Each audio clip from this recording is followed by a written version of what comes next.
Hello friends, welcome to ஷாசாஸ் time. இன்றைக்கி நம்ம ஹோம்மேட் க்ளூ, அதாவது ஃபெவிகால் வீட்டிலேயே எப்படி செய்யலாங்கிறது தான் இந்த வீடியோவில் பார்க்க போகிறோம்.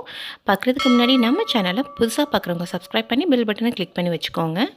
ஸ்டவ் ஆன் பண்ணி ஃப்ளேமை சிம்மில் வச்சுக்கோங்க. இப்போ ஒரு அடிகனமான பாத்திரம் எதுவாக இருந்தாலும் ஓகே, அதை எடுத்து வச்சுக்கோங்க.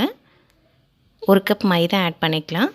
1 கப் தண்ணி ஆட் பண்ணி நல்லா அதை மிக்ஸ் பண்ணிக்கலாம், கட்டி இல்லாத மாதிரி. இந்த கம் செய்கிறதுக்கு 1 கப் மைதா எடுத்திங்கன்னா 2 கப் தண்ணி. ஃபஸ்ட்டு 1 கப் தண்ணி ஆட் பண்ணி நல்லா மிக்ஸ் பண்ணிக்கோங்க. அதுக்கப்புறமா இன்னொரு கப் தண்ணி நம்ம ஆட் பண்ணிப்போம். இந்த க்ளூ வந்துட்டு ரொம்ப ஈஸியாக நம்ம வீட்லேயே செஞ்சிடலாம். 1 கப் மைதாவில் நீங்கள் 1/2 கிலோ அளவுக்கு ஃபெவிகால் வந்து ரெடி பண்ணிட முடியும்.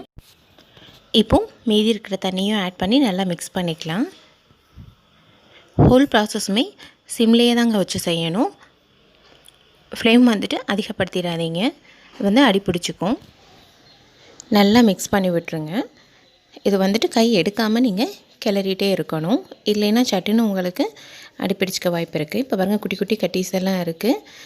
அதை வந்துட்டு நல்லா உடச்சி விட்டு கிளறி விடுங்க.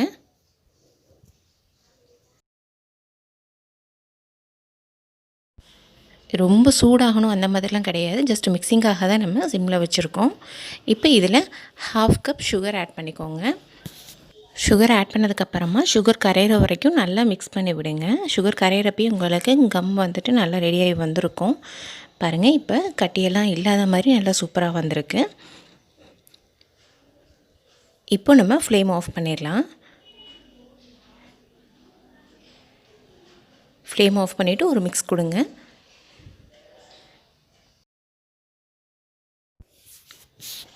இதை மிக்ஸ் பண்ணிவிட்டு ஒரு குழிக்கரண்டி, அதாவது 1 டேபிள் ஸ்பூன் அளவுக்கு வினிகர் ஆட் பண்ணிக்கலாம். நம்ம சமையலுக்கு யூஸ் பண்ணுற வினிகர். இது ஆட் பண்ணுறதுனால உங்களுக்கு இது ரொம்ப நாள் கெட்டு போகாமல் இருக்கும். வினிகர் ஆட் பண்ணதுக்கப்புறமாவும் நல்லா ஒரு மிக்ஸ் கொடுத்துருங்க. இதில் நீங்கள் விருப்பப்பட்டீங்கன்னா 1 ஸ்பூன் உப்பும் ஆட் பண்ணிக்கலாம். இது ரெண்டையுமே சேர்த்து நீங்கள் செய்கிறதுனால இது வந்து ஒரு 6 மாதத்துக்கு கெட்டு போகாமல் இருக்கும். இப்போ இதில் ஒரு ஸ்பூன் அளவுக்கு பேக்கிங் சோடா ஆட் பண்ணுங்கள். பேக்கிங் சோடா ஆட் பண்ணதுமே உங்களுக்கு நல்லா தெரியும். பாருங்கள், வீடியோ பார்த்திங்கனாலே புரியும். நல்லா நுரைச்சி வரும், பொங்கி வரும். உங்களுக்கு இந்த ஃபெவிகால் வந்துட்டு எப்படி இருக்குமோ அதே கன்சிஸ்டன்சியில் கரெக்டாக வந்துடும் உங்களுக்கு. இப்போ பார்த்திங்கனாலே தெரியும் உங்களுக்கு எவ்வளோ நல்லா ஃபார்ம் ஆகிருக்குன்னு சொல்லிட்டு. சூப்பராக இருக்குங்க. உங்களுக்கு நல்லா ஸ்டிக் ஆகுது, நான் செக் பண்ணி பார்த்துருக்கேன். எந்தெந்த திங்ஸில் நல்லா ஸ்டிக் ஆகுது, இதில் வந்துட்டு ஒரு அளவுக்கு ஸ்டிக் ஆகுதுங்கிறதையும் இந்த வீடியோவில் பார்த்துடலாம்.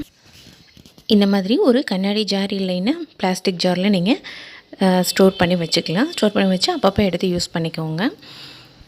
பிளாஸ்டிக் கண்டெய்னர்ஸில் ஸ்டோர் பண்ணுறதை விட இந்த மாதிரி கண்ணாடி கண்டெய்னர்ஸில் ஜாரில் ஸ்டோர் பண்ணி வச்சிங்கன்னா ரொம்ப நாளைக்கு வரும். பிளாஸ்டிக்கில் வைக்கிறப்ப இந்த ஊரம் மட்டும் காயிற மாதிரி இருக்கும். அது ஒன்றும் ப்ராப்ளம் இல்லை. 1 ஸ்பூன் சுடு தண்ணி ஊற்றி கலந்துட்டு நம்ம யூஸ் பண்ணிக்கலாம். இப்போ பாருங்கள், நான் கலர் பேப்பர்ஸ் எடுத்துருக்கேன். வேஃபர் பிஸ்கட் இருக்கு இல்லையா, அதோட அட்டை தான் எடுத்து வச்சுருக்கேன், இந்த ஒயிட் கலரில் இருக்கிறது. இதில் இந்த கலர் பேப்பர்ஸில் கொஞ்சமாக தான் நான் அப்ளை பண்ணியிருக்கேன். கம்மை அப்ளை பண்ணி ஸ்டிக் பண்ணுறேன். எந்த அளவுக்கு ஸ்டிக் ஆகுதுன்னு பார்த்துடலாம்.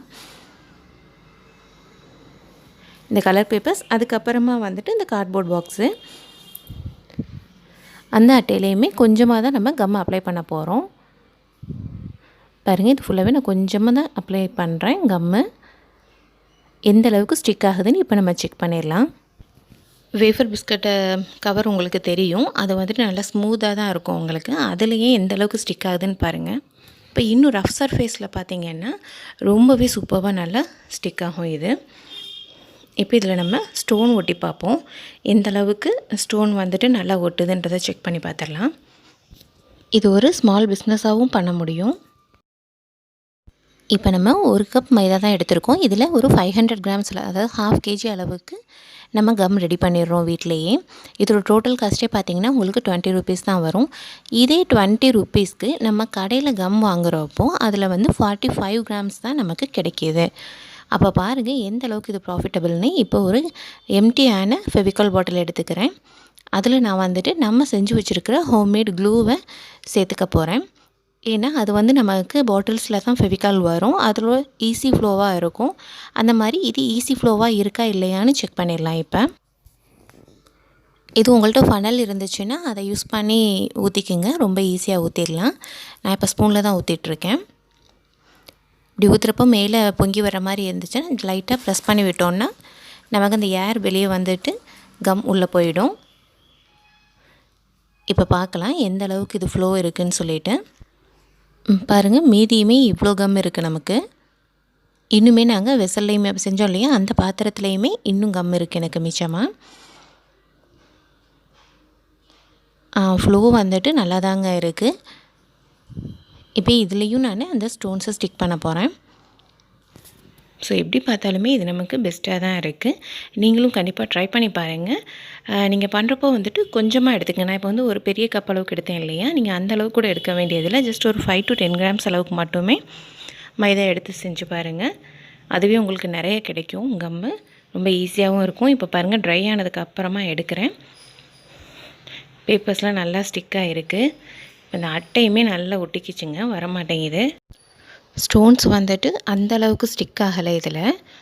ஏன்னா அந்த சர்ஃபேஸ் வந்துட்டு ரொம்ப ஸ்மூத்தாக இருக்குது, அதனால கூட இருக்கலான்னு நினைக்கிறேன். அண்ட் இன்னும் கொஞ்சம் காய விட்டு பார்த்தேங்க நான், அப்போ வந்துட்டு ஓரளவுக்கு ஒட்டியிருந்தது. அதாவது ஈஸியாக எடுக்க முடியாது, கொஞ்சம் கஷ்டப்பட்டு இழுத்தா கண்டிப்பாக ஸ்டோன்ஸ் வெளியே வந்துடும், அந்த மாதிரி இருக்குது. உங்களுக்கு இந்த வீடியோ யூஸ்ஃபுல்லாக இருந்துச்சுன்னா லைக் பண்ணுங்கள், ஷேர் பண்ணுங்கள், கமெண்ட் பண்ணுங்கள் அண்ட் நம்ம சேனலை சப்ஸ்கிரைப் பண்ணிக்கோங்க. தேங்க்யூ ஃப்ரெண்ட்ஸ், தேங்க்ஸ் ஃபார் வாட்சிங். Stay safe and stay connected.